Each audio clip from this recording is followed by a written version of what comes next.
You ever see a man so powerful, so untouchable? He can ruin lives with just one phone call, but the thing that finally floors him isn't a rival or a billion-dollar deal gone wrong, but a few quiet words from the most invisible person in the room. Yeah, that happened. And let me back up a sec, because this story, it doesn't start with power. It starts with a waitress drowning in debt, hiding in plain sight, and a billionaire so used to being obeyed, he'd forgotten what it was like to actually listen. A really aft kind of restaurant where the plates don't have prices and half the guests are only there because no one else can get in smelled like money and saffron risotto. But for Bella Vance, it just smelled like pressure. You could have squeezed the tension out of the air and sold it by the ounce. She was a ghost there, gliding between tables with a starched apron and a service smile she wore like armor. The only reason she landed the night's most high-stakes table was because she never, ever cracked. But that wasn't always her life. Bella grew up oceans away, in sunlit courtyards in Amman, daughter of a diplomat, speaking Arabic and English with the kids of royalty and ambassadors. That all shattered when her father's investments tanked, and then just like that was gone. She and her mom left with nothing but a mountain of debt and a suitcase full of old photos. Now, home was a shoebox apartment, and her world was limited to the glossy floors and whispered chaos of Aurelia. On this particular night, the real storm was brewing at table 7. That was the private alcove where Mr. Tariq Aljal, CEO of Aljamal Enterprises, was entertaining a crew of American execs from Sterling Price Global. The man was Forbes-level intimidating, and the staff just called him the Shark. Picture eyes like cold steel, a jaw that could cut glass, and a reputation for destroying anyone who wasted his time. Bella's manager, Henderson, pulled her aside before the dinner sweating through his collar, muttering, "Not one mistake, Vance. Don't speak unless spoken to. Just be a ghost." So, she was a ghost. She floated, refilled water, set plates down like she wasn't even there. Meanwhile, the air at table 7 crackled with business posturing. Sterlingard-faced, all empty smiles, and his team were schmoozing, while Tariq and his men barely spoke. He only acknowledged Bella with a flick of the hand for more water, never really looking at her. And yet, Bella remembered when she used to sit at tables like this, talking philosophy and world events with her father's friends. Now her only value was being invisible. Then, the first crack.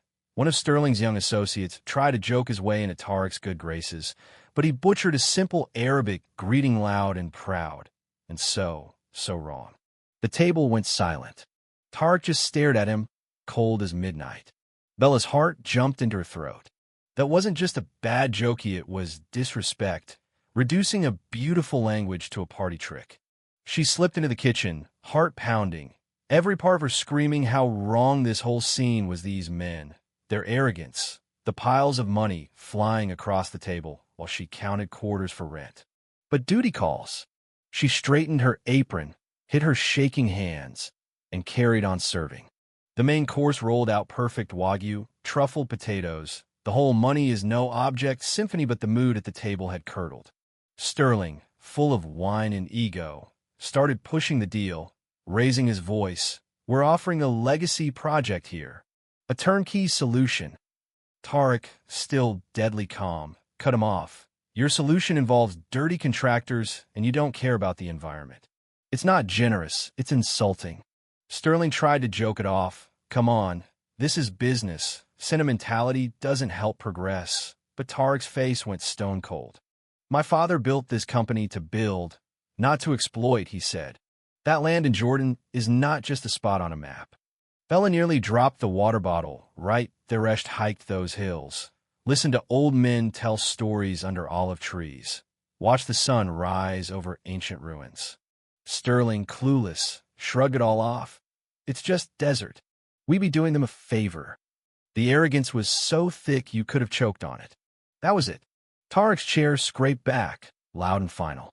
"This meeting is over," he said, not loud, but with a weight that made the entire restaurant freeze. His aides jumped up, Henderson scrambled, Sterling looked shell-shocked. And Bella? She felt a weird, electric anger. Sterling's casual bigotry wasn't just an insult to Tariq. It was an insult to every memory she had of her old life. As Tarek strode for the door, Bella did something you're never supposed to do. Spoke. Not just spoke, she spoke in flawless, lived in Levantine Arabic, quoting an old proverb her father used to say, "Patience is a tree whose root is bitter, but its fruit is sweet." The entire place stopped breathing. Tarek froze, turned, scanning the room until his eyes locked on her. He stared at her, really saw her. "Who are you?" he asked in Arabic, suspicion and shock battling it out on his face. "Where'd you learn to speak like that?" Bella, steady as she could, told him, "My name's Bella Vance. I didn't learn it, I remembered it. It's my home." For a heartbeat, the fury in his eyes flickered, replaced by something like curiosity, maybe even hope. He dismissed everyone else, told Henderson to clear the room, then almost in a whisper asked Bella to sit. The plates were cold, the deal in ruins, but suddenly it was just the two of them, two exiles in the same strange land. She told him her story, about her diplomat father, the summers in Amman, the language that wasn't learned but lived. He listened, really listened. "You know my country better than they do," he said. No flattery, just fact. "Respect is the only currency that matters." Then he shocked her again. "You did the smartest thing anyone did in this room tonight. I'm offering you a job not as a waitress, as my advisor, my translator, my bridge. You'll help me negotiate this deal." The money was wild enough to wipe out her family's debt, and then some. "Don't worry about clothes or experience," he said. "I need someone who understands.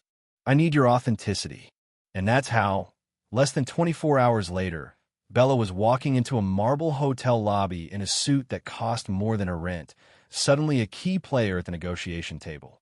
Sterling's team looked at her like she was some joke, but Tarek shut that down fast. "Miss Vance is my new strategic advisor. Listen to her." Bella didn't just translate words, she translated culture, intent, history. She smoothed Tarek's sharper edges for the Americans and made their bluntness make sense to him. She was the bridge. And in the quiet moments, Tarek shared pieces of himself. He talked about the land, his grandfather, how you have to honor the ground you build on. Bella knew those places. Suddenly, he was more than a titan, was someone who understood loss, memory, legacy. But you know how it goes every time you climb, there's someone waiting to yank you back down. Tarek's right-hand man, Ferris, cornered her. "You're encouraging sentimentality. Don't overstep. You're temporary." And on Sterling's side, jealous glances, snide remarks, everyone waiting for her to mess up. The higher she climbed, the more enemies she made. But Bella found a way through. She pitched a joint Venturia training program for local workers, a true bridge. The deal started to work. Tarek was impressed. "You see the whole board." For the first time, Bella felt like she belonged, not as a ghost, but as herself. Then disaster. On the morning of the final contract, the air in the penthouse was cold, too cold. Sterling smirked. Tarek's eyes were dead. Sterling revealed an anonymous email, every detail of their secret proposal. Every number, every strategy. And all eyes turned to Bella. She's new. She has no history. "Desperate people do desperate things," Ferris said, twisting the knife. Tarek ordered her out, exiled, shamed the traitor. But Bella? She wasn't built for surrender. She remembered her father's words. Power is rarely the loudest voice. It's the one who hears the quietest whisper. She thought back, piecing together the puzzle. A Memoria hallway conversation, Ferris gripping Sterling's analyst Mark Renshaw's arm, fear on Mark's face. She called an old friend in ex-embassy security chief. "I need a background check. Now." Turns out, Mark's mother was desperately ill, the kind of illness that drains bank accounts.